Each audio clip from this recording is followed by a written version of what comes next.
अहिले सुकुम्बासी बस्तीमा चाहिँ डोजर लगाइरहेछ होइन। सुकुम्बासी बस्तीहरू उनीहरू सुकुम्बासी आफ्नो जग्गै नभएको मान्छेहरू त सरकारले जहाँ लर राख्यो त्यहाँ बस्नलाई चाहिँ खुसी छन्, राजी खुसी नै छन् नि त। तर सुकुम्बासी होइन कि हुकुम्बासीहरूको चाहिँ यहाँ ठुलो जमात रहेछ।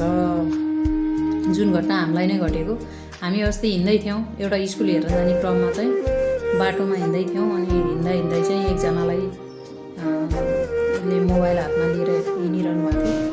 उहाँको चाहिँ मोबाइल खोसियो, भिडियो बनायो अरे भनेर होइन। तर भिडियो बनाएको थिएन क्या, हातमा मोबाइल हुँदैमा भिडियो त कसैले बनाउँदैन नि त। हातमा मोबाइल लिएर त जसले नि हिँड्छ, हातमा मोबाइल लिएर हिँडिरहेको थियो अनि त्यस पछाडि भिडियो बनायो अरे भनेर त्यहाँ सुकुम्बासीका केटाहरूले खोसेर मन पऱ्यो खोलामा फालिदिन्छु, मोबाइल फुटालिदिन्छु भन्ने होइन थर्काउने चाहिँ चलिरह। त्यही भएर जहाँ चाहिँ त्यो सुकुम्बासी बस्ती छ नि त्यो बाटो पनि हिँड्न गाह्रो छ क्या अहिले हामीलाई होइन। सुकुम्बासी बस्ती खाली गर भनेर आदेश आएर छ, तर त्यो बाटो त अरू ठाउँमा पनि जानुपर्छ नि त।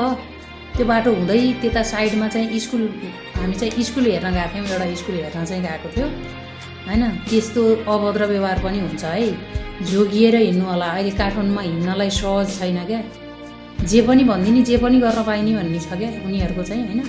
उनीहरू जे पनि गरिदिने भन्ने खालका छन् क्या। मोबाइल फुटालिदिने रे, मोबाइल हातमा लिन नपाउने हामीले होइन। हाम्रो आफ्नो मोबाइल आफ्नो सम्पत्ति चाहिँ हातमा लिएर हिँड्न नपाउने। अनि त्यस पछाडि उनीहरूको घरको भिडियो बनाएर त्यो हुकुम्बासीहरू हुन् क्या जहाँसम्म मलाई लाग्छ होइन। सुकुम्बासी त होइनन् तिनीहरूले चाहिँ 4 तले घर बनाएर 18-19वटा कोठा बनाएर त्यो कोठाबाट भाडा उठाएर खान हामी चाहिँ त्यो बाटो हिँड्दाखेरि हातमा मोबाइल लिँदैमा हामीले चाहिँ हिँड्नै नपाउने भन्ने त छैन। तर पनि अलिकति जोगिएर हिँड्नु होला। त्यो चाहिँ मैले देखेको भोगेको घटना भएर त्योबाट चाहिँ अलिकति सहज सतर्कता अपनाउनु होला भन्न चाहे। धन्यवाद।